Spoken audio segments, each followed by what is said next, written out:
Hello, hello, hello. It's your cousin Keith, Professor Dub.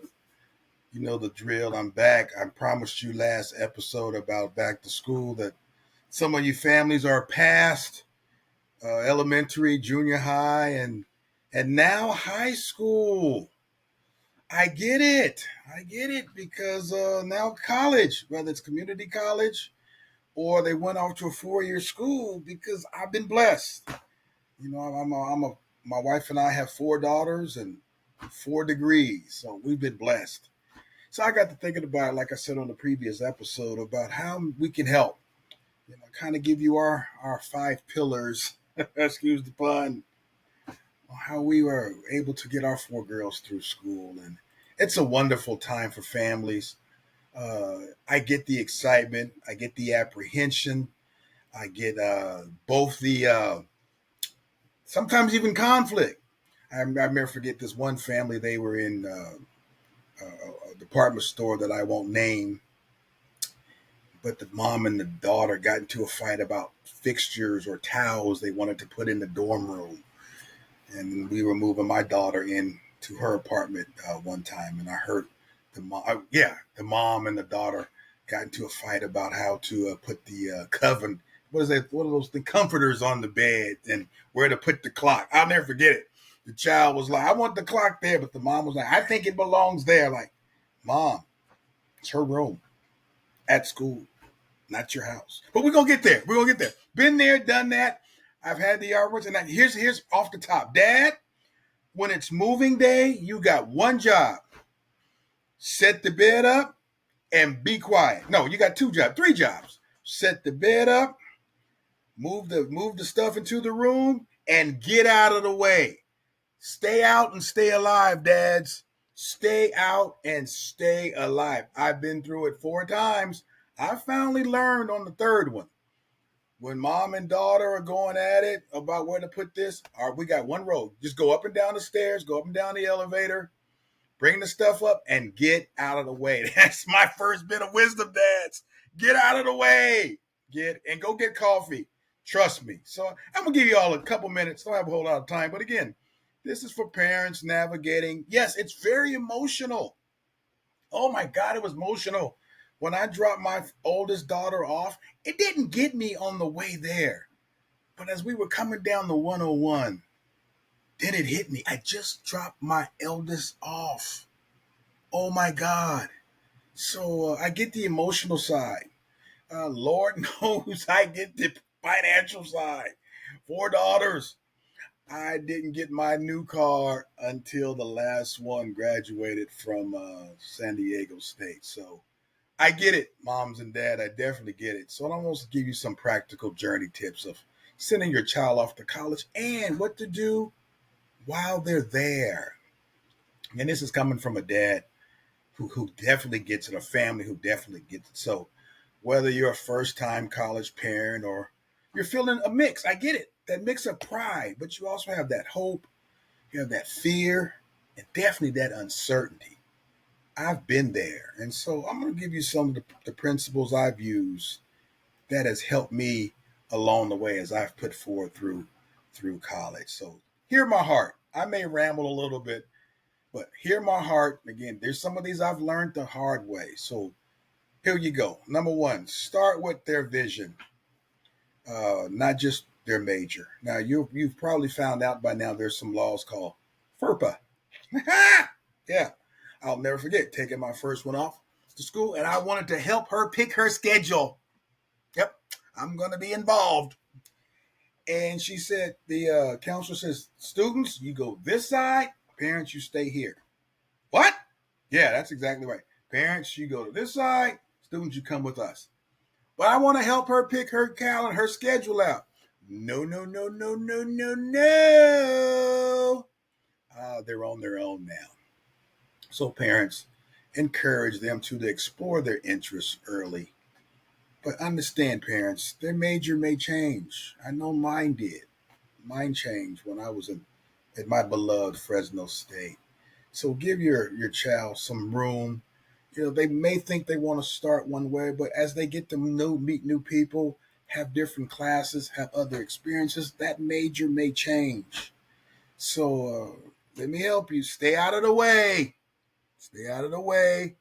I know, but I'm paying for it. I'm paying for it. Yes, you may be.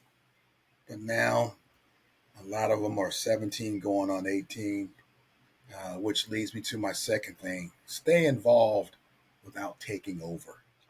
I've made that mistake. Yes, we communicate consistently, but do your best not to micromanage. I know you care. I know you want the best for your child. But let me help you. They won't grow if you're right there micromanaging every class, every meal. Trust me. Because when you leave, most of them turn up. I know my four did.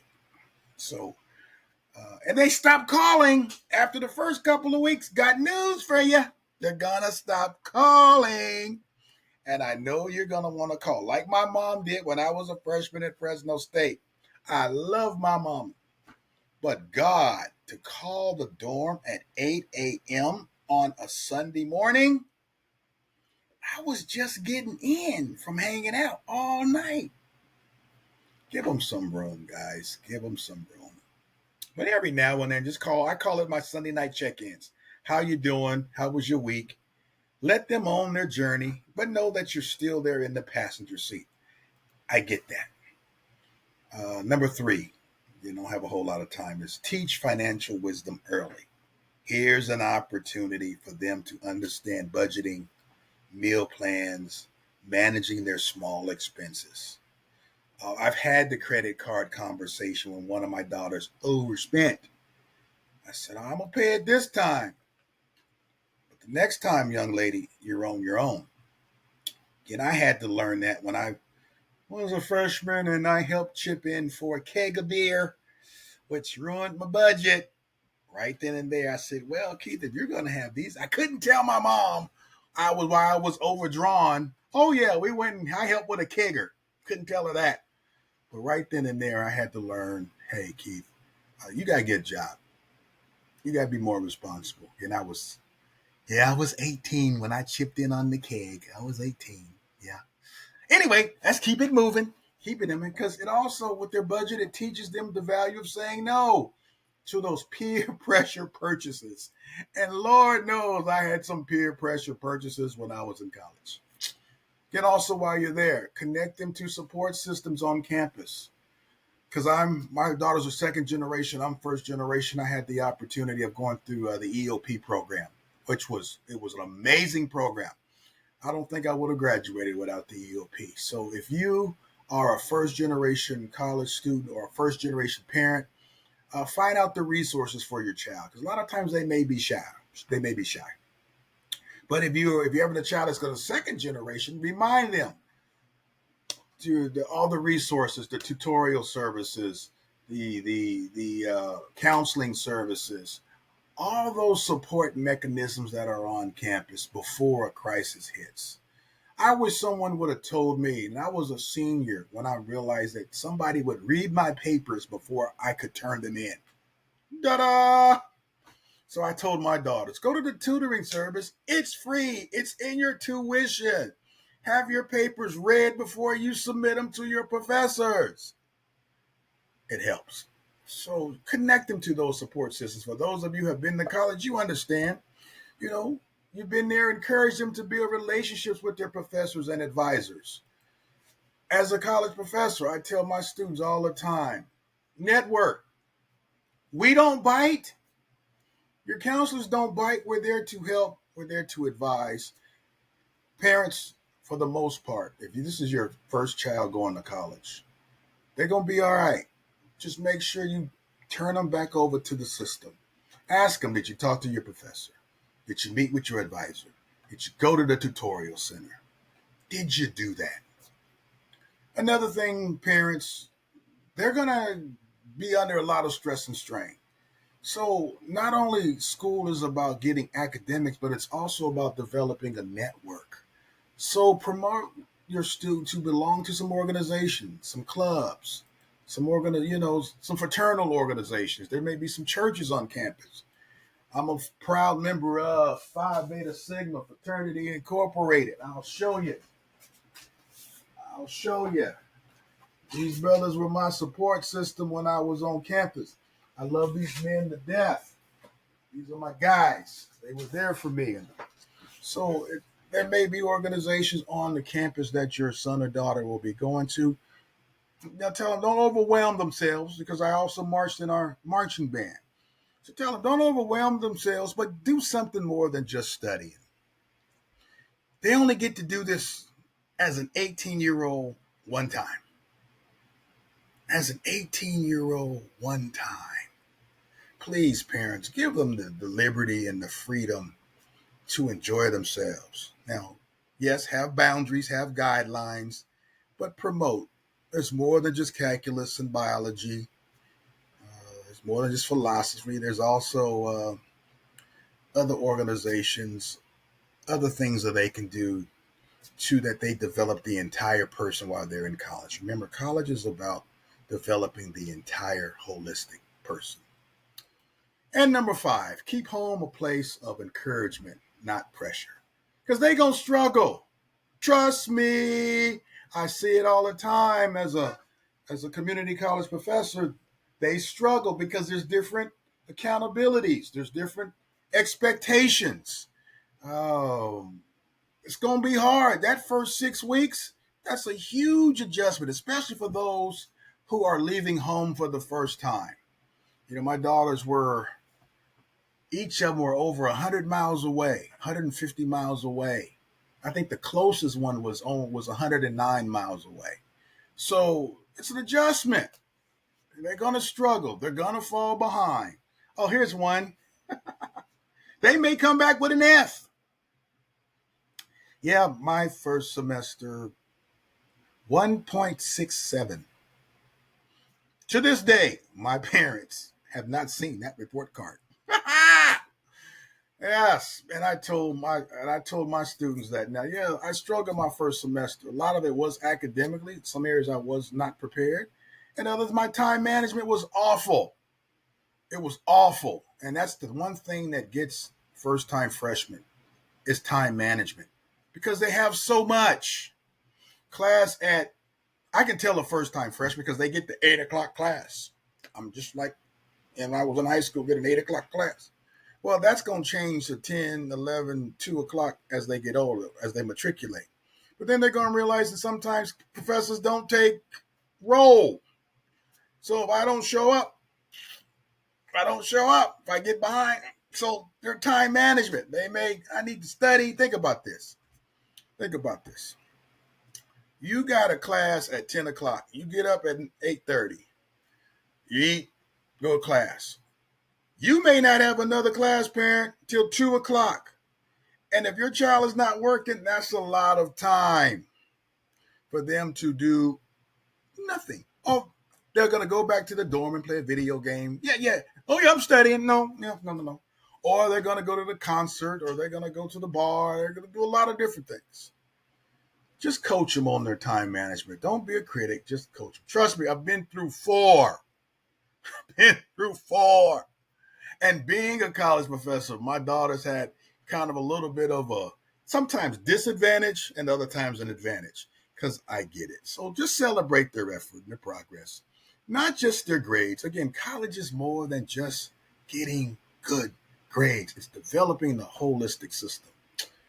Just continue to remind them, you're proud of them. For me, I was a first-time college student. My daughters were second generation. For a lot of you all, this is the first generation for your family, and congratulations. I know you're proud of them for who they are, what they're becoming, and that's the most interesting things. When they come home for holidays or summers, you get to see the maturation of your child. And I'm so proud of my girls, not for what they've done in the classroom, but for the young ladies they have become. If you found this content, again, I'm thinking about it now, interesting. I want to help families. Again, I teach in my local community college. If you find value in this, put it in the comment below, and maybe what I'll do, I'll do some of these now and then for you parents. And I may even do some. I know I'm going to do some videos for students, and I can coach your student. If you want me to coach a student from a professional professor perspective and as a parent perspective, would love to coach a student. Just cheer them on. Again, my students at my local community college. That's what I do. We sit outside my office and we just talk. Some days I'm dad. Some days I'm granddad. Some days I'm coach. Some days I'm disciplinarian. If you find value in that, if you have your daughters or sons tune in, I'm going to do a podcast specifically for college students. So I haven't developed, I'm developing it now. I'll come back on and I'll introduce it for you parents. So if you find value in that, just let me know. Let me know. Just something I'm thinking about right now because I really want to help students. I really want to help students. So hope you found this cool. Just remember that with your presence and your patience, continue to direct your children with purpose. They're going to survive, guys. First year may be rough. First year going to be rough, but that's okay. They'll thrive.